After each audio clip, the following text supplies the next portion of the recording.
En un mundo lleno de violencia, tristeza y enfermedad, siempre hay una respuesta. Clama a mí y yo te responderé, dice el Creador. El Tabernáculo de la Fe presenta un mensaje de esperanza.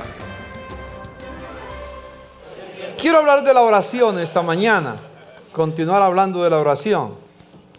Estaba haciendo investigación lo que ha sucedido en la tierra a través de los siglos. Si se escribiera todo lo que ha acontecido en la tierra como respuesta a la oración, no cabrían los libros. No cabrían los libros en la tierra.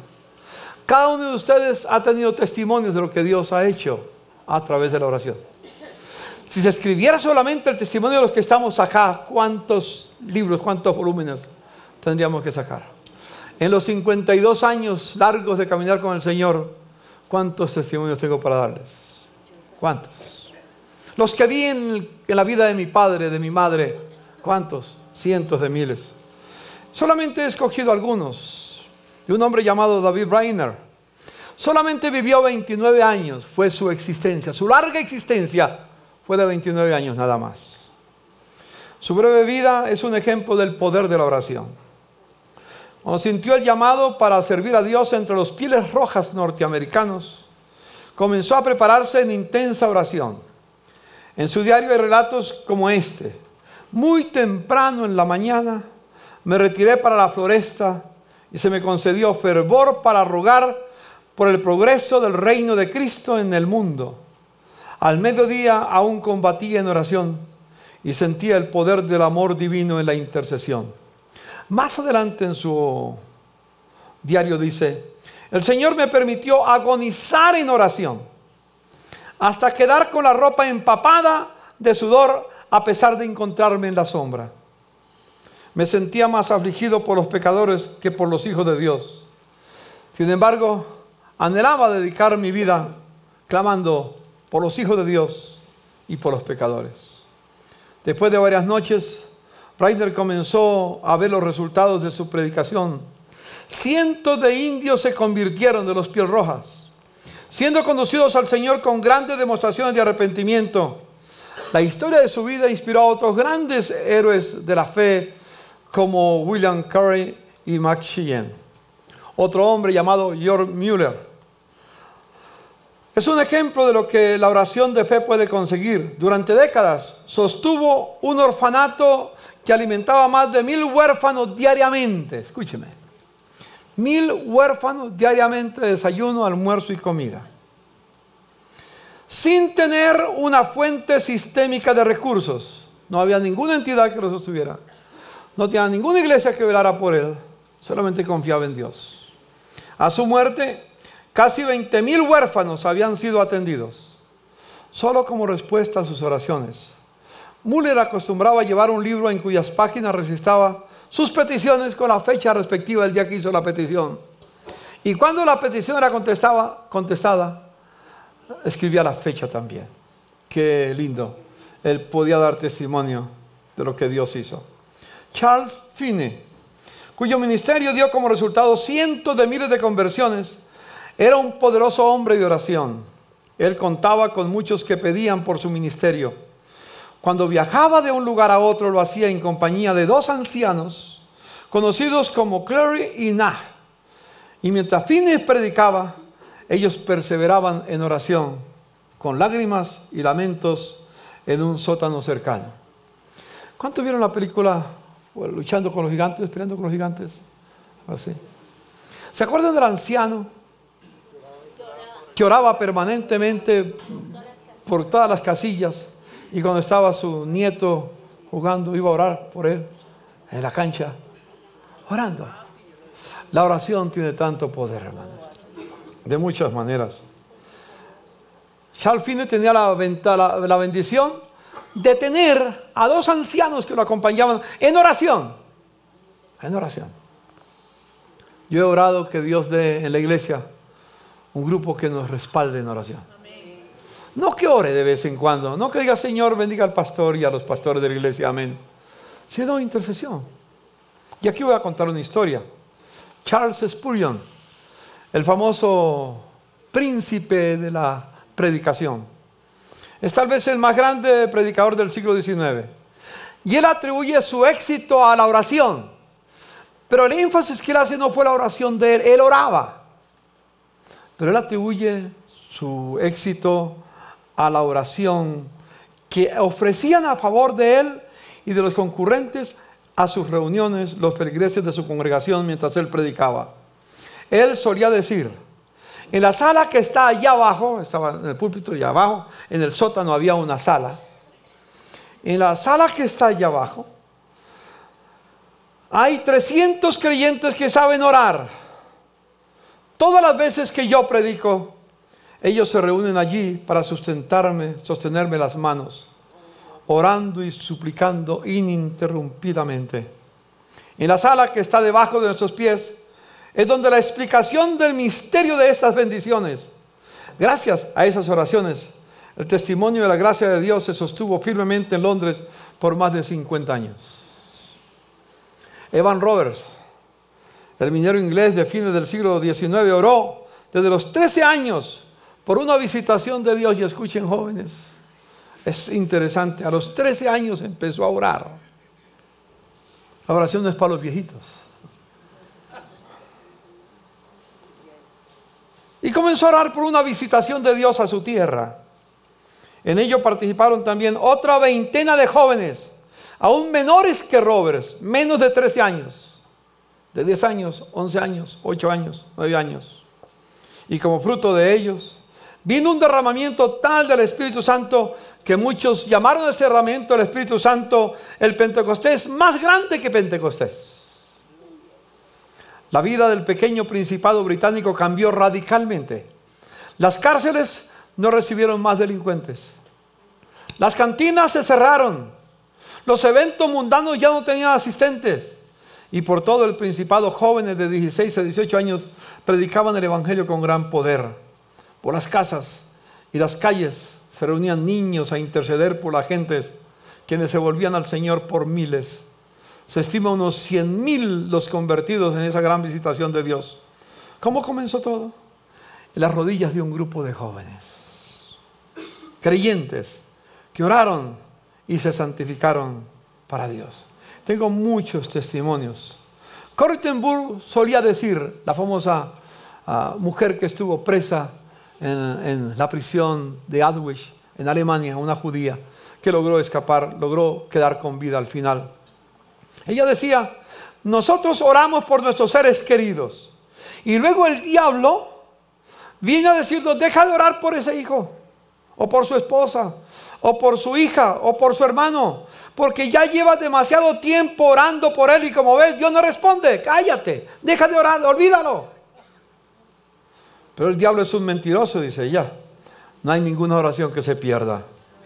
Todas estas oraciones están en el cielo. Y alguna vez veremos sus resultados de alguna manera. Amén. Dígale a su hermano, Dios responderá a la oración. Winston Churchill cambió poco después de que el comandante en jefe del Oriente Medio lo nombró en su lugar. Y entonces puso a Bernard Montgomery, este general de una fe profunda y gran disciplina. En 3 meses revolucionó el ejército, restauró el liderazgo y la confianza, y ganó la primera gran batalla de la victoria aliada en la batalla de Alamein. 2 o 3 días después de la victoria, se supo por la radio lo que había ocurrido, tras bastidores, detrás del campo de batalla.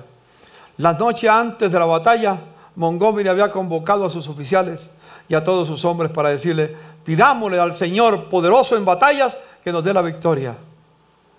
Y dice él, esta victoria, es la respuesta a mi oración. Y hay muchas cosas que podemos decir, pero quiero leer una más. Hulda Andrews tenía un hijo aviador combatiendo en la Segunda Guerra Mundial. Una noche se despertó con la sensación de que era lanzada al vacío. Entonces se apoderó una carga de oración y en su congoja clamó a Dios hasta que la carga desapareció.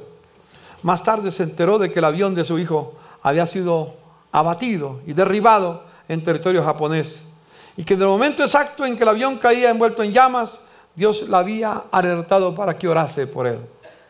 Más tarde, Supo que los japoneses iban a ejecutar a los prisioneros, pero al orar en ese sentido, le pareció que le decían, sus ángeles lo guardan.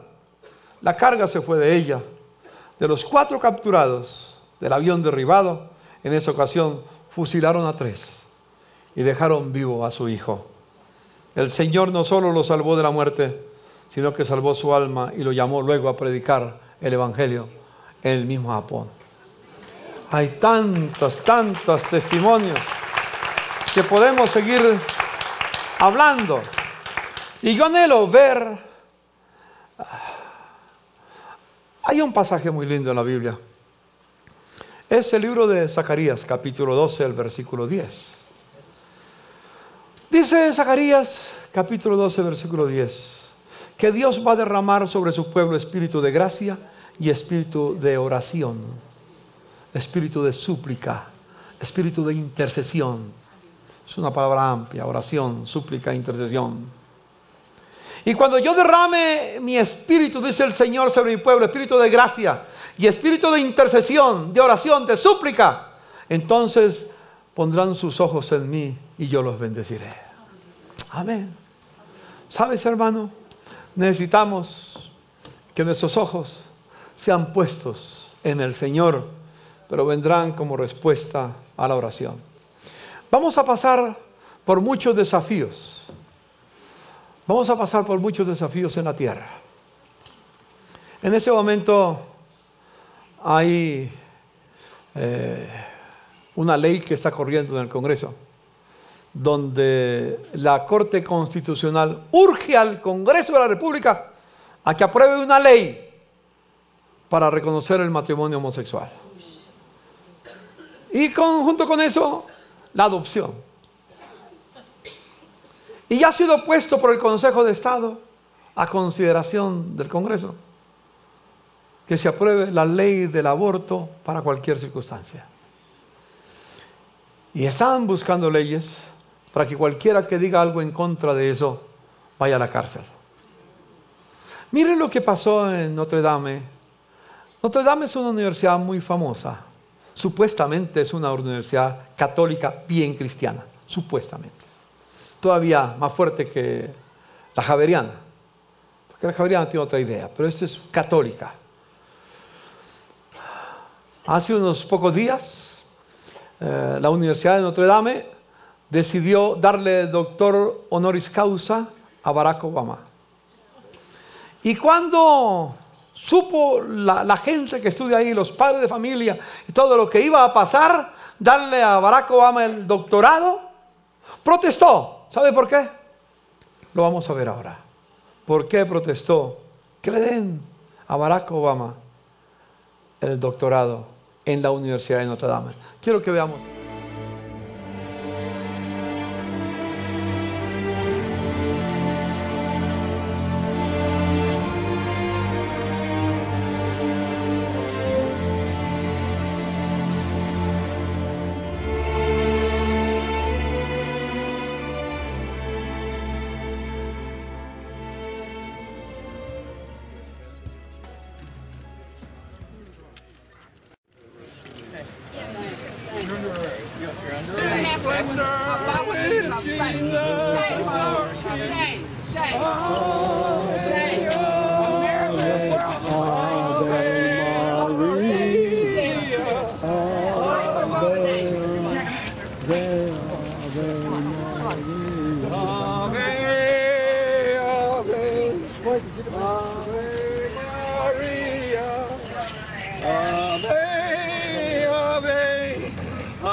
Immaculate Mary, your praises we sing Notre Dame is putting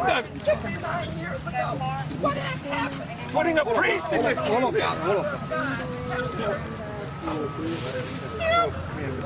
Get it off the case. Notre Dame is arresting their police. You don't need those people out there to correct us. We're Catholic priests. Why would you arrest a Catholic priest for trying to stop the killing of a baby? Use your mind. What are you doing that for? Why are you arresting a priest for trying to stop the killing of a baby? You got it all backwards. They're trying to hurt the policemen so they shut up. That's what you do. That's why you got this whole problem. And now you got one around my neck. His arms are already hurt. Yeah, I understand that. Come help me. God bless you, Father Westman. Careful, please. God bless you, Father. Land of freedom. Wow. I can't believe I'm seeing this. I need some officers to go read help me lift him. I do ladies. What do you need? His arms. His arms have been broken by the last police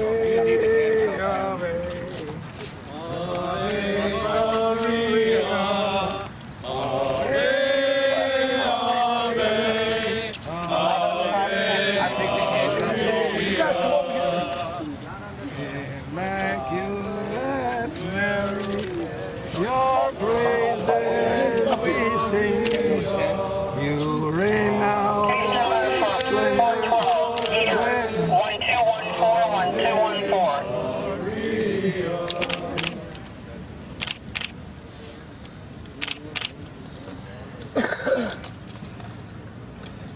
12 Notre Dame.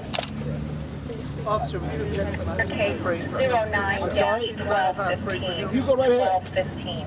Father, I pray that you watch over this wonderful man of God. I pray that you protect him from ill harm. I pray that in the name of your Son. Stop them. Don't let me get past him. You guys need to back up. Everybody needs to back up. Need to back on the sidewalk. Hey, back on the sidewalk. On the sidewalk before you go in jail. What? On the sidewalk before you Okay, go in well, jail. you can't in a second. Go on there. Hey, sidewalk. The guy in charge of security was over with him. Back to the sidewalk, please. Back to the sidewalk.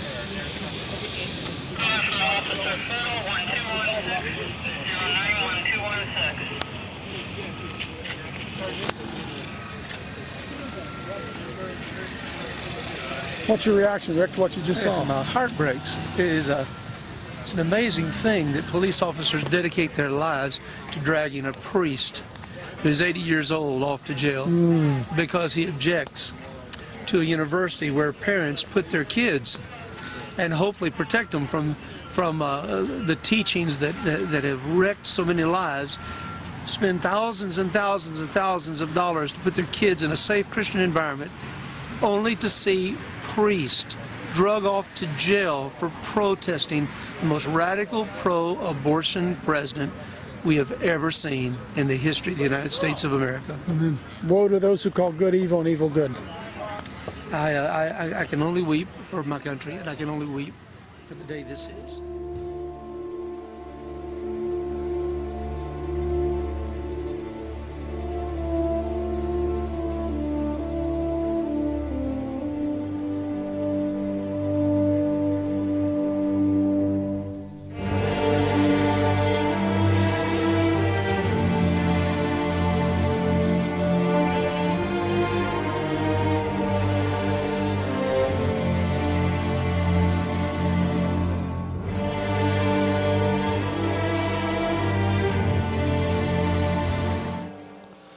Ayer me trajeron ese video precisamente porque la Universidad de Notre Dame, la gente, las familias mejor de la universidad, protestaron porque Barack Obama ha aprobado la ley sobre el aborto y sigue impulsando las leyes que van contra los principios divinos.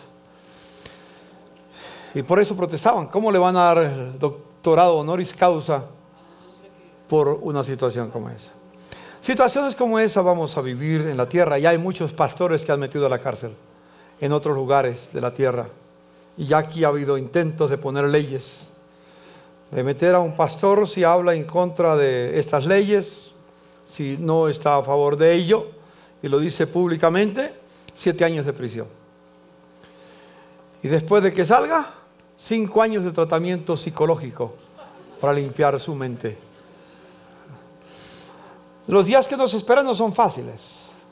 Aparentemente todo está lindo, está hermoso y vivimos en una situación que ignoramos lo que está pasando en la tierra en este momento. Pero son cosas muy difíciles. Esta semana, como les dije el domingo anterior, tuve una cita especial con el Procurador General de la Nación, doctor Ordóñez. Me contaba todas las circunstancias que está viviendo, lo que vive el país y lo que se propone en la próxima constituyente cuando se realice o en el cambio de la Constitución. Muchas cosas que estaremos listos, tenemos que estar listos. ¿Quién sabe si amigo a ti le van a hacer lo mismo que ese anciano de 80 años? 5 meses de arresto en prisión y murió en prisión. ¿Cuál fue su pecado? Defender la vida de los no nacidos. Ese fue el pecado. Que Dios nos ayude, porque vienen los días difíciles, pero tenemos la victoria en Jesucristo. Días difíciles vendrán en la tierra, y es donde se nos pide más que nunca que el pueblo de Dios sea un pueblo de oración, sea un pueblo que sepa orar, que sepa buscar al Señor. Voy a contarles una historia, mirar rápidamente una historia en la Biblia, y luego hacer unas breves reflexiones para quedar con el mensaje y seguiremos hablando de la oración. En el libro de Crónicas hay un momento difícil para el pueblo de Israel. Después de esto, los moabitas, los amonitas y algunos de los meunitas del monte de Seir le declararon la guerra a Josafat, que era el rey de Israel. Y dice la escritura que cuando le declararon la guerra a Josafat, alguien fue a informarle del otro lado del mar muerto y de Edom vienen contra ti una gran multitud. Ahora están en Hasezón Tamar, es decir, en Engadi. Esa es la amenaza que tiene porque hay una guerra inevitable y él estudia sus fuerzas, lo que tiene, ve miles y miles y miles de personas que vienen contra él y no sabe qué hacer, tiene dificultades. Y cuando él se encuentra en esa circunstancia, hace algo interesante. Aterrorizado, Josafat decidió ¿qué? Consultar al Señor. Es interesante, otros reyes, si ustedes leen la historia de los reyes, muchos inmediatamente buscaron alianza con Egipto, alianza con otras naciones vecinas, pero en lugar de buscar alianza, lo primero que él hizo fue consultar al Señor. Los habitantes a consultar al Señor y proclamó un ayuno en todo Judá. Le dijo a todo Judá, es tiempo de ayunar, es tiempo de buscar al Señor. Los habitantes de todas las ciudades de Judá llegaron para pedir juntos la ayuda del Señor.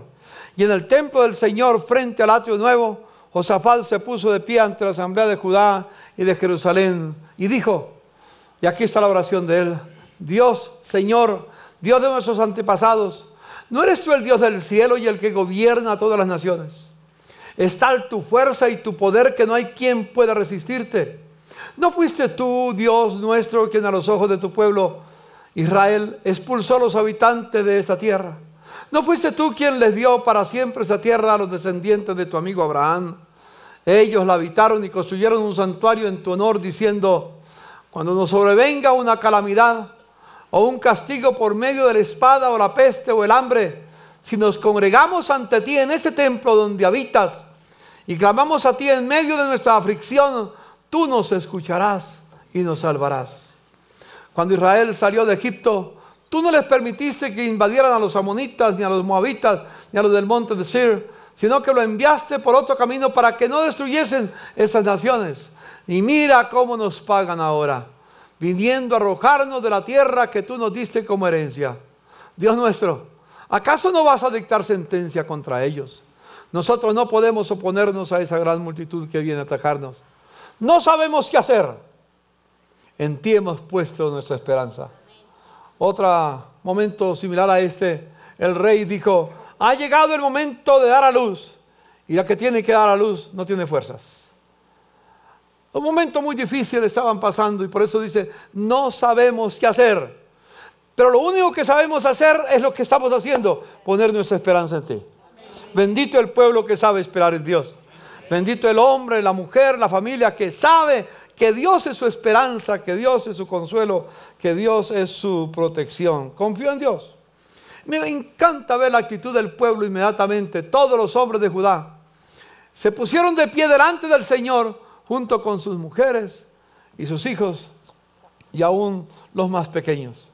El pueblo respaldó a su líder para clamar, para buscar al Señor. Y cuando el líder de la nación, el rey Josafat y el pueblo se pusieron delante de él en oración, entonces vino la respuesta divina y dice: el Espíritu del Señor vino sobre Jaziel, hijo de Zacarías y descendiente de línea directa de Benaías, y Jeiel y Matanías.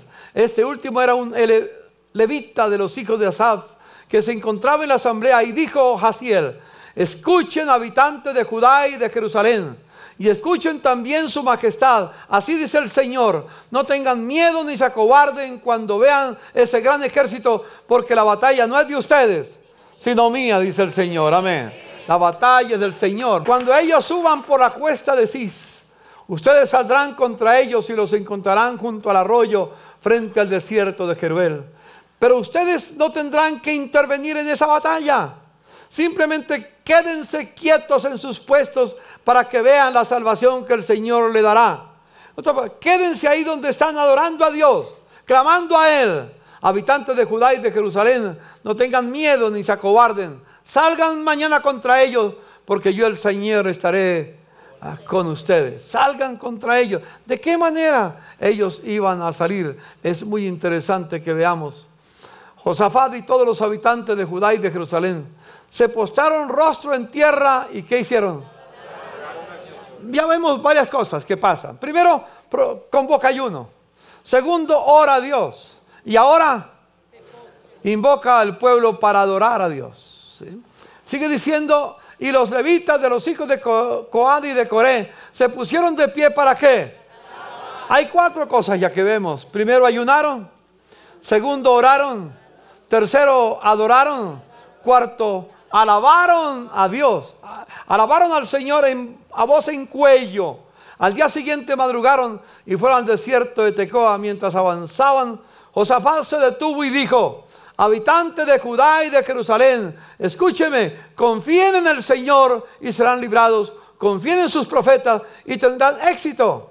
Y después de consultar con el pueblo, Josafat designó a los que irían al frente del ejército para cantar al Señor y alabar el resplandor de su santidad con el cántico: den gracias al Señor, su gran amor perdura para siempre. Digamos ese cántico, digámoslo. Den gracias al Señor, su gran amor perdura para siempre. Dígaselo a su hermano: demos gracias al Señor, su amor perdura para siempre. Denle un aplauso al Señor. Esa es la oración, el cántico, la alabanza que debemos tener. Y ya contemplamos, mire todo lo que acontece. Primero, ayunaron. Segundo, oraron. Tercero, adoraron. Cuarto, alabaron. Quinto, creyeron la palabra. Creyeron en el profeta, creyeron la palabra de Dios. Y sexto, confiaron en Dios. Ese es el secreto de la victoria, amén. Primero, tenemos que ayunar. Dígalo, hermano, hay que ayunar. Dígalo otra vez, hay que ayunar. Alguien preguntará: ¿y qué es el ayuno? Ayuno es dedicarle el tiempo para el Señor. Ya hablaremos del ayuno más adelante. Tenemos que aprender a ayunar. Somos una iglesia perezosa en el ayuno. Y yo soy el primero. Lo confieso. Yo debo ayunar. ¿Cuántos deben conmigo ayunar? Algunos no. Dígale a su hermano: yo también debo aprender a ayunar. Debemos ayunar y debemos de orar. Y junto con orar debemos adorar. Y junto con adorar debemos alabar. Y junto con alabar debemos creer su palabra. Y junto con creer su palabra debemos confiar en el Señor. Ayuno, oración, adoración, alabanza, creer la palabra, confiar y dar gracias, dice mi hermano Luis Guillermo. Amén. Gracias a Dios. Aprendan esos 6 principios que tenemos que tener. Como resultado, alabar está en... dar gracias a Dios está en alabar. Pero digamos juntos otra vez. Tenemos que ayunar, orar, adorar, alabar la palabra y confiar en Dios. Amén. Y cuando eso acontece, miren lo que pasa en la palabra del Señor, como nos dice. Después de consultar con el pueblo, Josafat ya termina con la canción: den gracias al Señor, su gran amor perdura para siempre. Tan pronto como empezaron a entonar ese cántico de alabanza. Mire lo interesante. Imagínense, ahí viene el ejército, miles de personas, quizás 500,000, 600,000, quizás 1,000,000, no sé cuánto. En el valle de Josafat quizás. Allá hay una inmensa multitud. Josafat mira a su ejército, son tan pocos, que dice: no podemos resistir. Y entonces hace algo que aparentemente es loco. Dios le ha dicho: no tomen armas. No tomen armas, no tomen lanzas, no tomen flechas, no tomen arco, no tomen nada, ningún arma. Tomen las trompetas. Toquen las trompetas, toquen las guitarras, si hubieran guitarras en ese tiempo. Toquen el arpa, toca el tamborín, la pandereta, todo instrumento. Y pone al ejército detrás de un grupo de hombres y mujeres danzando y cantando a Dios. ¿Quién se puede imaginar que una guerra se hace frente así? Alguien diría, yo creo que cuando los enemigos lo vieron, dijeron: Josafat se volvió loco. Pero mire qué acontece. Dice que tan pronto como empezaron a entonar ese cántico. ¿Cuál fue el cántico?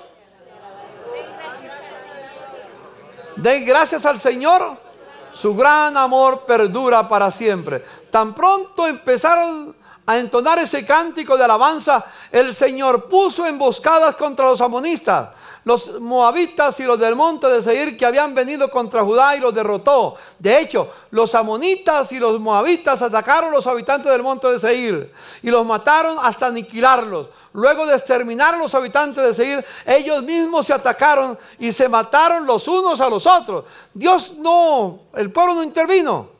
Dios no mandó ángeles para matar a nadie. Ellos mismos se confundieron. Déjeme decirte, los que están planeando contra los principios divinos van a terminar confundidos. Amén. Van a terminar confundidos y la iglesia será victoriosa. Cuando los hombres de Judá llegaron a la torre del desierto para ver el gran ejército enemigo, no vieron sino que cadáveres que yacían en tierra. Ninguno había escapado con vida. Entonces Josafat y su gente fueron para apoderarse del botín, y entre los cadáveres encontraron muchas riquezas, vestidos y joyas preciosas. Cada uno se apoderó de todo lo que quiso, hasta más no poder. Era tanto el botín que tardaron 3 días en recogerlo. El 4.º día se congregaron en el valle de Beracá, que es bendición, el valle de la bendición, y alabaron al Señor. Por eso llamaron a ese lugar el valle de Beracá, nombre con el que hasta hoy se conoce. Dios nos va a dejar a nosotros en el valle de Beracá, amén, en el valle de la bendición. Dios permitirá que su pueblo viva en plena bendición. Así viviremos. Dígale a su hermano: viviremos en la bendición de Dios. Si ayunamos, si oramos, si adoramos, si alabamos, si confiamos en su palabra, si confiamos en Dios, entonces viviremos en el valle de la bendición. Amén. Dale un aplauso al Señor bien fuerte. Es lo que Dios quiere. Es lo que Dios está buscando con su pueblo. Más tarde, todos los de Judá y todos los de Jerusalén, con Josafat a la cabeza, regresaron a Jerusalén llenos de gozo, porque el Señor los había librado de sus enemigos. Al llegar, entraron en el templo del Señor al son de arpas, liras y trompetas. Y al oír las naciones de la tierra cómo el Señor había peleado contra los enemigos de Israel, el temor de Dios se apoderó de ellas. Por lo tanto, el reinado de Josafat disfrutó de tranquilidad, y Dios le dio paz por cada rincón de la tierra. Pero recuerden, hermanos, la paz que el gobierno busca y que permite el Señor que se logre lo que quiere. Pero déjeme decirle, la verdadera paz no se firma. La verdadera paz es fruto del Espíritu Santo. La verdadera paz es fruto de Cristo en el corazón. La verdadera paz es la que traerá Jesús a nuestra nación.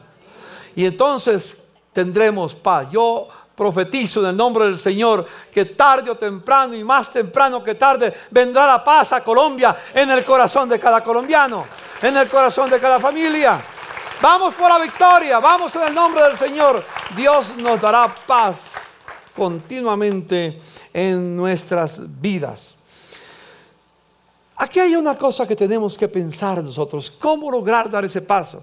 Hemos llamado el día viernes, la semana pasada, hablamos de convocamos a la iglesia para que viniera el viernes por la noche, o por la mañana, o durante la mañana, o por la noche. Entiendo que no es fácil a veces para algunos venir, pero yo pensaba de todos los cultos ver esto repleto. Bueno, habíamos unas 50 personas por la noche. Bueno, gracias a Dios por lo que vinieron. Dígale a su hermano, gracias a Dios por lo que vinieron. Yo sé que mientras que unos estábamos orando, otros estaban cómodos durmiendo. Pero Dios quiere despertarnos a todos para buscar su rostro. Leí y compartí Zacarías capítulo 12, versículo 10. ¿Qué va a derramar Dios sobre su pueblo? Gracia y espíritu de oración. Amén. Dígale a su hermano, necesitamos que esta iglesia esté llena de gracia y de espíritu de oración. Que la oración sea un deleite. Que la oración no sea una carga. Que la oración sea un gozo. Recuerde lo que dije hace como 20 días. La oración es ¿qué? Una sublime conversación entre dos amigos. Amén. Yo quiero conversar con Dios. ¿Tú quieres conversar con Dios? La oración es el camino para vivir, para disfrutar de esa bendición. Necesitamos hacer... algo tiene que pasar en nuestra vida. Algo tiene que pasar en nuestra iglesia. Yo he estado pensando tantas cosas en estos días, orando. La visita de Yusef me hizo acordar varias cosas. Hay cosas que natural no honran a Dios en su vida, en lo que Él ha hecho, pero es el mundo en que vivió, el mundo en que se desarrolló. Y esperamos que hoy Él siga creciendo en su compromiso con Jesucristo, con el Señor. Pero yo me preguntaba, y he estado preguntándome, pensando en Yusef. Pensaba, por ejemplo, en Pablo. Pablo fue un hombre a quien Dios lo escogió para hacer una obra poderosa en la tierra, en la iglesia. El Nuevo Testamento prácticamente es obra de Pablo. Prácticamente es obra de Pablo. ¿Qué hubiera pasado con Pablo si Dios no hubiera hecho dos cosas? Primero, enviar un Ananías para quitarle las escamas de los ojos, para que pudiera ver la gracia de Dios, para que pudiera ver lo que Dios quería hacer a través de su vida, para que se dispusiera Pablo a hacer lo que el Señor tenía planeado para él. Yo no dudo que en esta mañana aquí hay más de uno, y de una manera u otra todos hemos sido llamados por Dios para hacer grandes obras para Él. Dígale a su hermano, Dios nos llamó para hacer grandes obras para Él. Dios te llamó a ti para eso. No te llamó simplemente para llevarte al cielo. No. Dios te llamó a ti, me llamó a mí para hacer grandes obras para Él. Nuestro Dios es grande. Y Dios quiere que todos sus hijos hagan grandes obras. Aleluya. Obras que Dios preparó de antemano para que su nombre sea glorificado.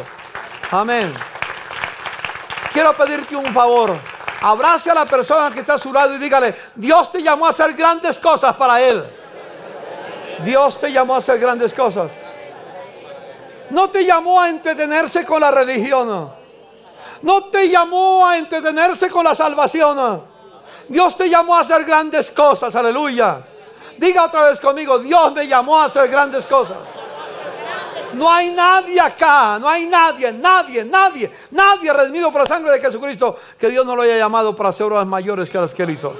Jesús dijo, obras mayores que las que yo hizo harán, aleluya. Dígale a su hermano, obras mayores que las que Jesús hizo. De eso haremos, obras mayores. No hay nadie. Dios le quitó a Pablo las escarchas, las escamas de los ojos para que viera a qué lo había llamado el Señor. Dígale a su hermano, Dios debe quitarme las escarchas de mis ojos. Hay nubes en mis ojos. que no me dejan ver lo que Dios quiere hacer a través de mi vida. Recuerda, no te llamó a jugar a la religión. No te llamó a ser un buen evangélico. No, te llamó a hacer grandes obras. Repito hasta el cansancio. Dios nos llamó a hacer grandes obras. Aleluya. Y dale otro aplauso al Señor porque nos llamó a hacer grandes obras. Grandes. Grandes.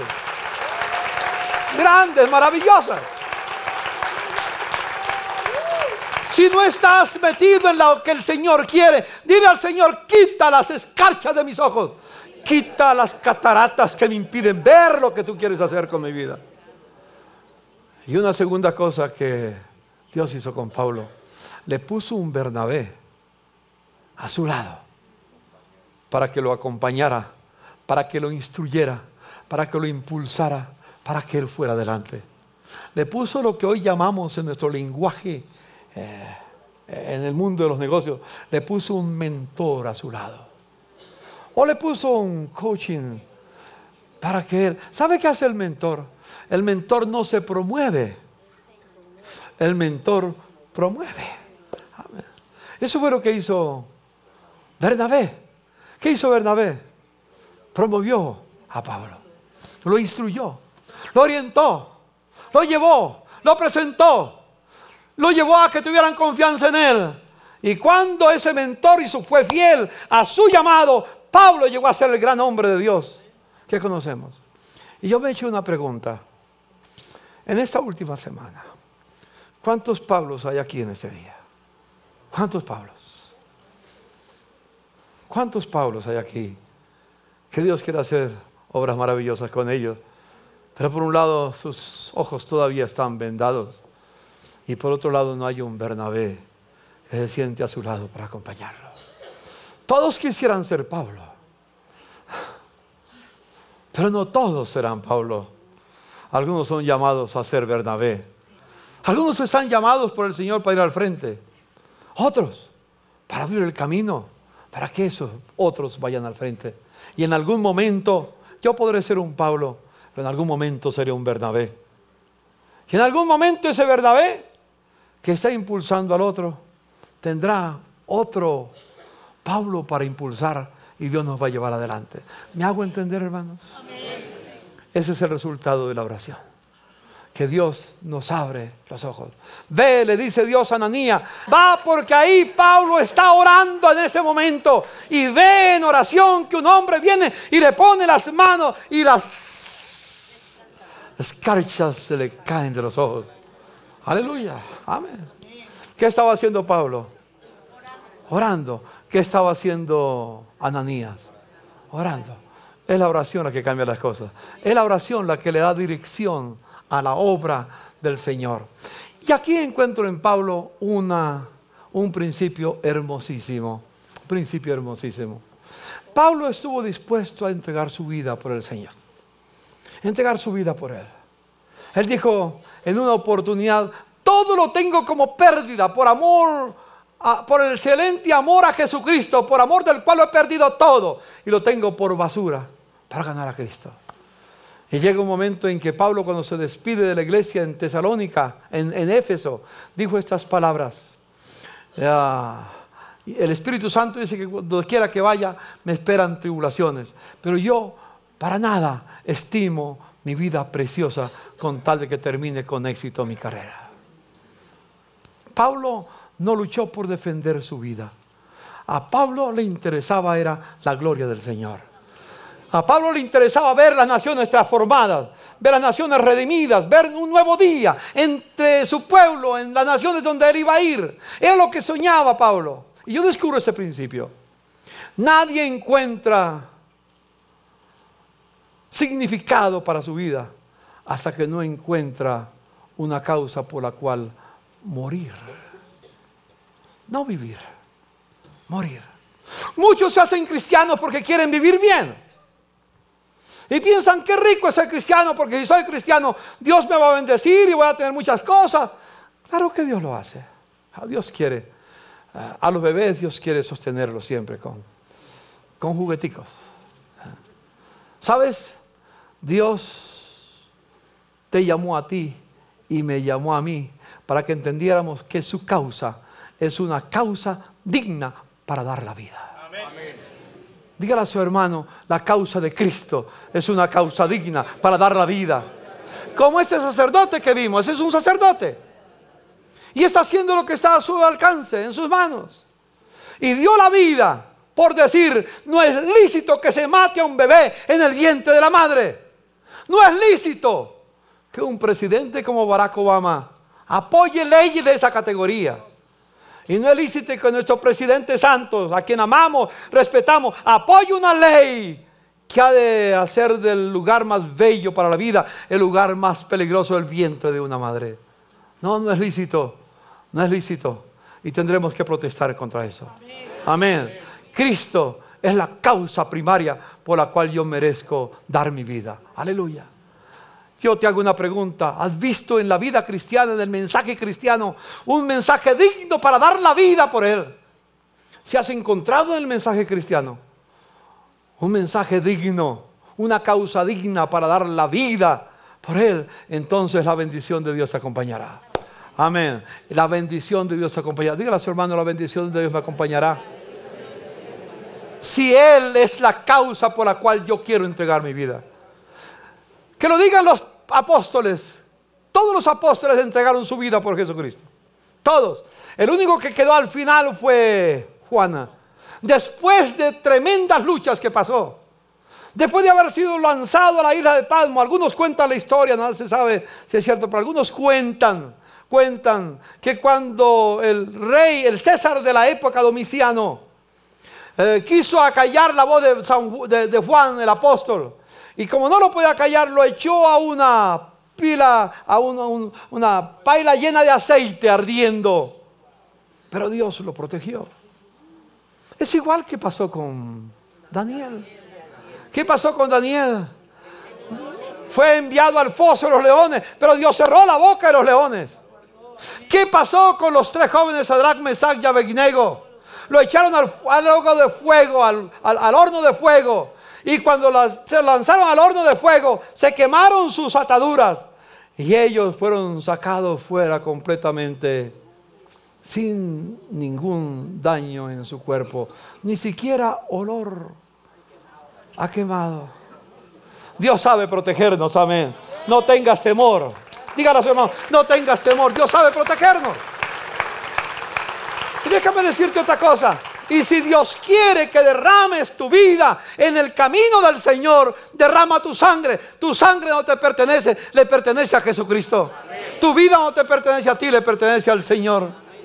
¿Por qué me afano y me lleno de inquietudes si voy a perder mi vida? Yo lo único que le puedo decir, la causa de Cristo es la causa más bella que existe en todo el universo. Y no hay nadie más lindo, no hay nada más hermoso que estar dispuesto a morir por Jesucristo. Cualquiera que ama a padre, madre, mujer e hijos más que a mí, no es digno de mí, no puede ser llamado mi discípulo, dijo Jesús.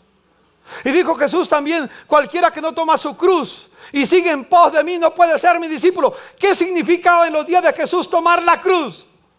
Sentencia de muerte. Cuando alguien iba por las calles de Jerusalén cargando una cruz, estaba condenado a morir, no había esperanza para él. Todos nosotros somos llamados a llevar una cruz, la cruz de Cristo, amén. Es decir, estar dispuesto a lo que Él quiera. Si nos quiere dar la vida, amén. Si quiere tomarla, amén. Nuestra vida le pertenece a Él. Dígale a su hermano, nuestra vida le pertenece a Él. Hermano, esto es lo que Dios nos llama, pero no podemos llegar a ello si no oramos, si no ayunamos, si no adoramos, si no alabamos, si no confiamos en su palabra, si no confiamos en Dios. No podremos ser esos hombres y mujeres que la tierra necesita a esta hora. Léase el capítulo 11 del libro de Hebreos. Los héroes de la fe que encontramos allí, empezando con Abel, siguiendo con los demás, pasando por todo ese aspecto, toda esa pleiade de hombres y mujeres que entregaron su vida por el Señor, termina el apóstol San Pablo cuando está narrando, diciendo unas palabras muy hermosas. ¿Qué más voy a decir? Me faltará tiempo para hablar de Gedeón, de Barak, de Sansón, de Jefté, David, Samuel y los profetas, los cuales por la fe conquistaron reinos, hicieron justicia y alcanzaron lo prometido, cerraron boca de leones, apagaron la furia de las llamas y escaparon del filo de la espada, sacaron fuerzas y de la flaqueza, se mostraron valientes en la guerra y pusieron en fuga ejércitos extranjeros. Hubo mujeres que por la resurrección recobraron a sus muertos, otros en cambio fueron muertos a golpes, pues para alcanzar una mejor resurrección no aceptaron que les pusieran en libertad. Otros sufrieron la prueba de burlas y azotes, e incluso de cadenas y cárceles. Fueron apedreados, aserrados por la mitad, asesinados a filo de espada, anduvieron fugitivos de aquí para allá, cubiertos de pieles de oveja y de cabra, pasando necesidades, afligidos y maltratadas. El mundo no merecía gente así. Anduvieron sin rumbo por desierto y montañas, por cuevas y cavernas, y aunque todos obtuvieron un testimonio favorable mediante la fe, ninguno de ellos al partir quedó sin la promesa de Dios. Me fascina esa expresión que dice: el mundo no era digno de ellos. Que la historia llegue a decir que el mundo no fue digno de ti, que tú estuviste por encima de lo que el mundo ofrece, porque estuviste listo para dar su vida por Jesucristo. Estuviste listo para morir por Él, para vivir por Él, sacrificarse por Él. Ese es el llamado que Dios nos hace. Es el llamado que Dios hace a los jóvenes en esta hora. Déjeme terminar, hay mucho para hablar. Déjeme terminar por lo menos diciendo algunas cosas. Yo resumiría todo esto en 3 cosas que necesitamos. Lo resumo en 3 aspectos que deben encarnarse. Primero, tenemos que tener una vida en la palabra. Tenemos que leer la palabra.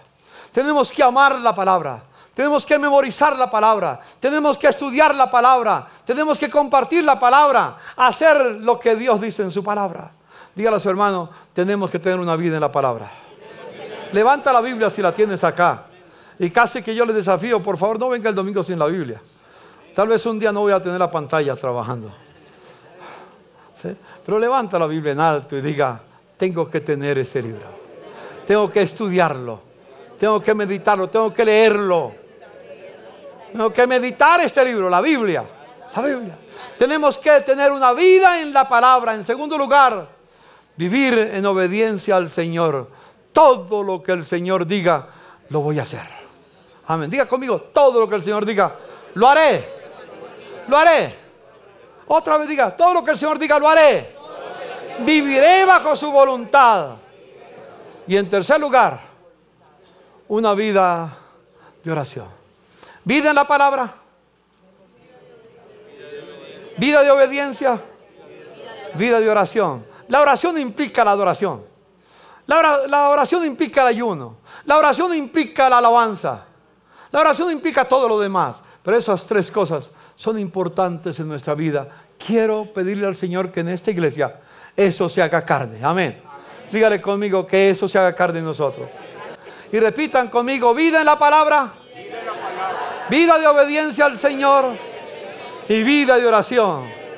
Que esta iglesia pueda convertirse en un faro de luz en nuestra nación. Que podamos bendecir a las demás iglesias, congregaciones en Bogotá. Que podamos bendecir a las demás iglesias y congregaciones en la nación. Que en América Latina se escuche lo que está pasando en el Tabernáculo de la Fe. Lo que está pasando en Bogotá. No lo van a decir si no vivimos en la palabra. Si no vivimos en obediencia. Si no vivimos en oración. Derrama espíritu de oración sobre la iglesia. Derrama espíritu de oración, que lo necesitamos tanto. Señor, hay un cierto espíritu de gracia ya derramado en nuestras vidas. Pero tenemos un desbalance, Señor, porque no tenemos espíritu de oración.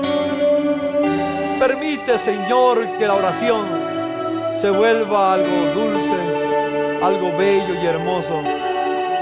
Señor, si nuestros labios están ocupados para alabarte, para adorarte, para bendecirte, para expresar lo que tiene nuestro corazón, para decirte que las escamas se nos cayeron de los ojos y que estamos dispuestos a dar nuestra vida por ti, Señor.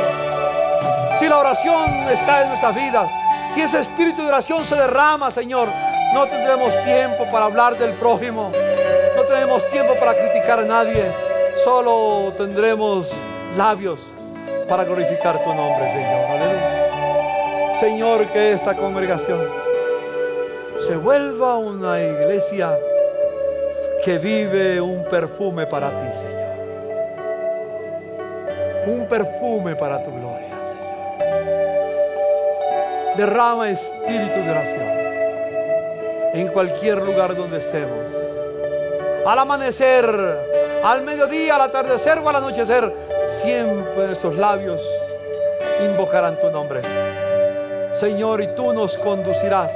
Espíritu Santo, tú nos guiarás, Señor, porque la venda se nos caerá de los ojos y nos mostrará el camino a seguir. Señor, gracias por tu bondad. Bendigo a tu pueblo. Amén. Amén. Amén. Amén.